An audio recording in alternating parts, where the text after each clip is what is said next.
Hello everybody, John12 back here again with another video, and tonight is Tuesday night, and you know what that means, another Flash review. Tonight I'll be reviewing The Flash episode 12, titled Crazy for You. Now, if you've not seen tonight's episode, as always, this review may contain spoilers, so please go check out the episode, and then come back so we can talk shit about what happened tonight. Anyways, let's get right into the review at hand.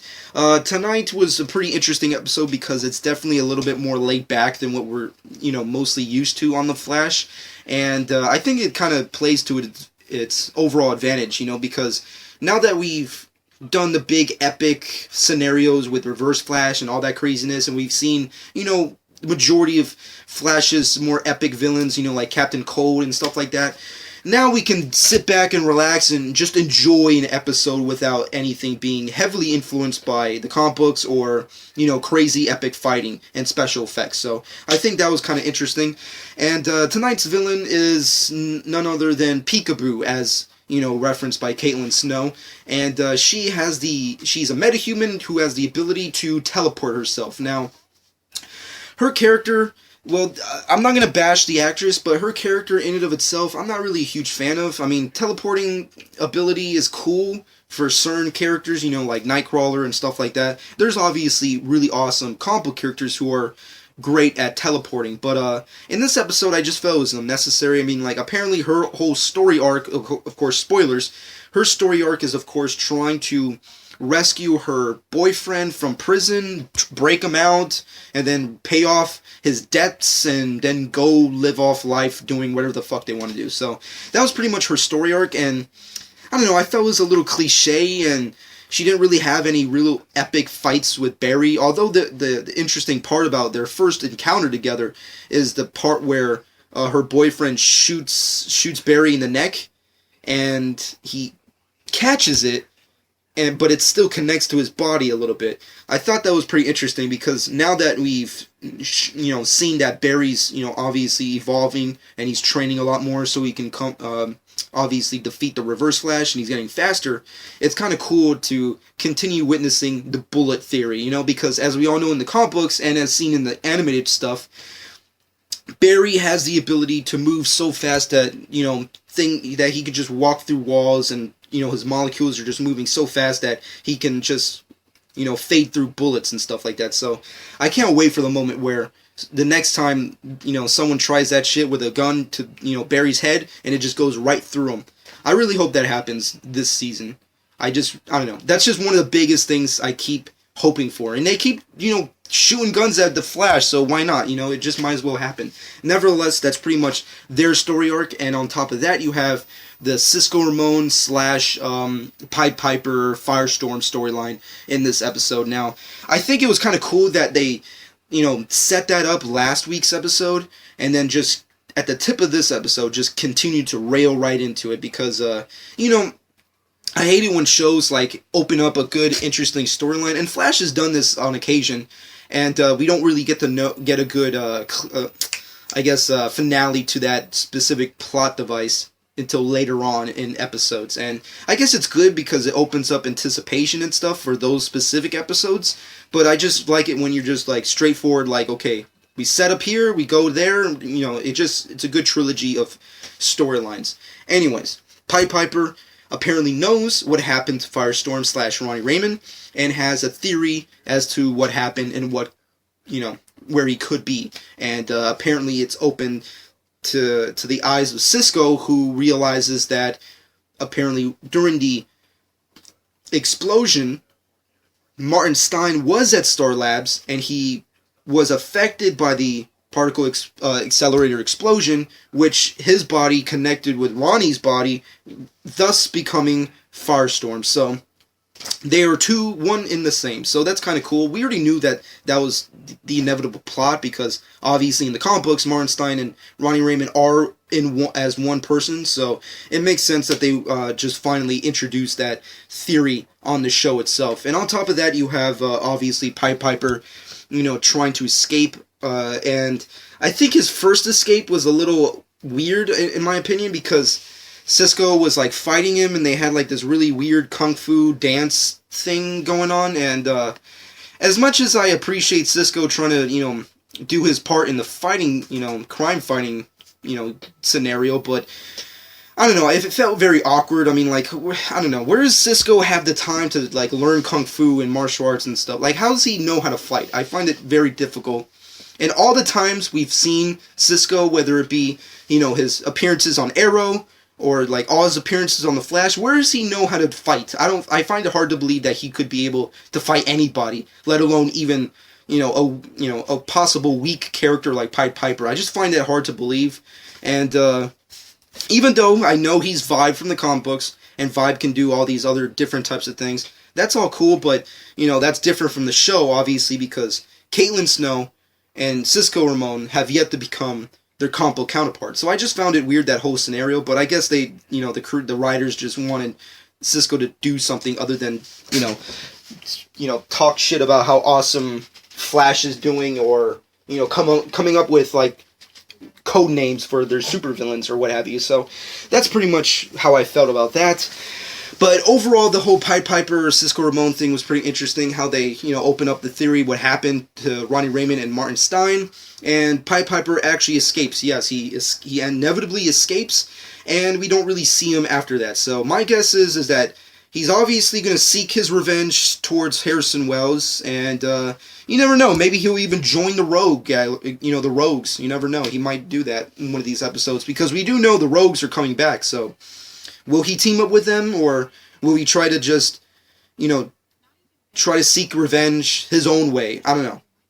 I really don't know. But other than that, we got Barry's dad coming back, which was pretty cool. I mean, we haven't really seen Barry's dad in an episode lately, so it was kind of cool to have some sequences with him, and we get some relatively interesting sequences with him throughout the episode, and I think it's just nice. It's always good to see John Wesley Shipp on the show. It's always a pleasure to watch him, do stuff and act with today's Flash, Barry Allen. So it was just nice to overall see that. But on top of that, it wasn't really it was not really that necessary, but it was just good to watch. So that's kind of just one of those types of things. And on top of that, you have on all these various different storylines between, obviously the main villain storyline, and of course Cisco and Pied Piper's Firestorm storyline. You have, of course, the Barry Allen and Caitlin Snow thing, where apparently they want to go out and find new people and possibly move on from their failed relationships with Iris West and Ronnie Raymond and stuff. And it was pretty funny. I will actually admit that was kind of one of the biggest downers going into this episode that I really was not anticipating. I mean, like, I always find it weird when you see superhero characters off duty doing normal things. It just feels awkward, especially for DC characters, because DC characters are usually very overpowered and, seem like when they're not being superheroes, it's kind of pointless watching them. So that's kind of how I feel with DC characters. And Barry's obviously no exception. But on The Flash, they do it pretty decently, to the fact where it's like, okay, well, hell, sing Grease Lightning. I don't fucking care. It's fucking fun to watch and listen. So, and that's what they fucking do in the, freaking episode. So, overall, kudos for them to pull off a Grease, but, whatever. Anyways, in this bar scene, we get introduced to a very important comic book character. And of course that, spoilers, of course, if you've not seen the episode, is Linda Park. Apparently, Linda Park works at the same office that Iris works at. She's a reporter, or writer, whatever the hell. And apparently she meets up with Barry at a bar that, Caitlin and him are singing out or whatever, the karaoke bar. And they have this little scenario here, and they start talking, and apparently they become a specific item by the end of the episode, which is kind of cool. But the very interesting part about that, folks, is, well, if you don't know who Linda Park is, in the comic book, she's actually Wally West's girlfriend / wife. So it's kind of interesting that they switch things up around, seeing as how Wally West has yet to be introduced into the Flash universe, CW universe, which we more than likely will see him later on in the season, or possibly season 2.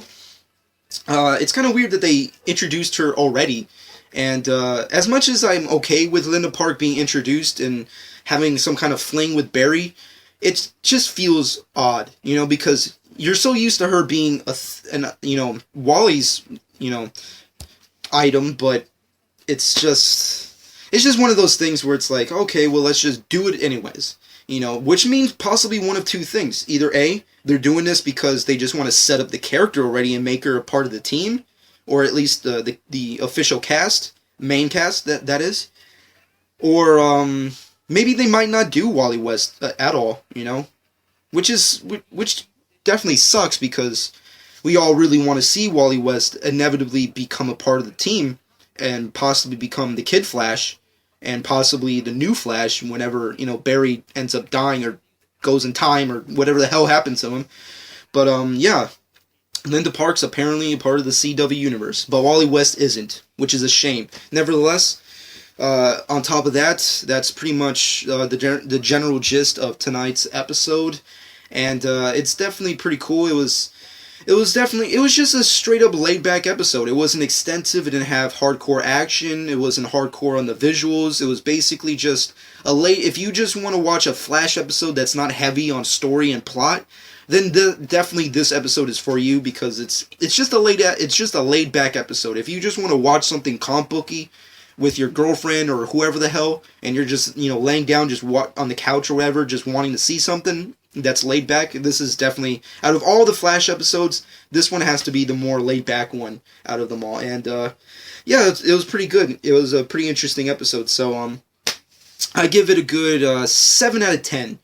It's not my favorite episode out of the Flash over the course of this season, but it's a pretty decent one. It's the way I say it, it's laid back. It's not heavy on visuals, it's not heavy on action, it's not even that heavy on plot, but it's just a good sit down and watch when you want to have some fun or entertain yourself and just, lay back and just relax. That's kind of what this episode's all about. So I give it a 7 out of 10. Now, anyways, moving off of that, let's get into the post-title sequence. Grodd is back in town. Yes, as we all know, Gorilla Grodd has been referenced throughout the season more than once. He was referenced in the pilot, and then he was referenced again in the Plastique episode. And we haven't seen much of Grodd since then, but he is still alive. And he's in the sewers, folks. Yes, he's in the sewers, all Killer Croc style. And what is he doing? What is his intentions? Can he speak? I really don't know. But we get a good visual of what Gorilla Grodd looks like now. And kudos to CW, man. I have to give them like a fucking applause. I'm just saying, that was fucking awesome. I was not expecting that. I was expecting like maybe a Pied Piper scene or maybe another wacky, Reverse Flash, Harrison Wells scene, but Gorilla Grodd was complete 180 of what I was expecting, and it was truly epic. I mean, as you all know, I'm a huge fan of primates. I'm a huge fan of apes, and obviously Gorilla Grodd is definitely one of my most favorite DC villains, and I can't wait for them to actually attempt doing Gorilla Grodd in an episode. So, oh god, it's just a great pleasure to finally see CW stick to their guns and actually accomplish a great character like Gorilla Grodd. Now, does he have any powers? Does he have any kind of telekinetic, super, brainwave kind of abilities, kind of similar to how he has in the comic books? That is yet to be seen. In the sequence that he was in this episode, he just seems like a raging ape, seeing as how he didn't speak, and he looked like he was walking on all fours, but he, I guess, has some kind of intelligence, because on the walls it spells out Grodd. It's Grodd all over the walls, so, but then again, that's kind of common with, most primates. Most primates, whether they're living in labs or whatever, they tend to learn how to do sign language, and they, some of them kind of know how to write, or like use, signs and stuff, so it's kind of simple, but it's something, it's something just to have a setup or, for a future episode that's all about Gorilla Grodd, which I hope is an episode that's very soon. But unfortunately, that's all we have of Gorilla Grodd. But from what I've seen, he looks epic. He looks fucking angry. So, I don't know what his intentions are. I don't know if he's going to try and, rip apart the Flash, or go back to Star Labs, and maybe he starts talking, he's walking. I don't know what the heck's going to... But something's going to go down, folks. Shit will go down at an extraordinary rate, and Flash is going to be in major trouble the second you see an ape talk. I'm just saying. Once the Flash goes all Planet of the Apes, shit's going down. Anyways, that's pretty much my review. Next week is going to be a very interesting episode because it will be very Firestorm heavy. So, if for all you Ronnie Raymond, Robbie Amell fans, that's going to be awesome for you guys. I can't wait for Firestorm stuff. And also, earlier this day, we got a good review of Ray Palmer / Adam suit. So if you want to know my personal thoughts and breakdown of that suit / picture, definitely go to my channel to check that out. And of course, tomorrow I'll have an Arrow review and possibly give you, an epic scenario of biblical proportions because Oliver is returning. So that's going to be awesome. And I hope you guys enjoyed this specific episode. Let me know what you thought in the comment section below. What do you personally think about the villain? What do you personally think about Caitlin Snow and Barry's kind of situation? What do you think about Linda Park being introduced instead of Wally West? And where do you think Grodd is going? What do you think he's doing? And when do you think he's going to have his very own episode? And who is he going to attack first, Barry or Harrison Wells? I don't know, but it was just a pleasure to see Grodd, and I know he's going to fucking kick ass. Anyways, that's pretty much been my review. Let me know what you think in the comment section below. Subscribe to my channel if you've not done so already. I hope everyone has enjoyed. This has been John 12.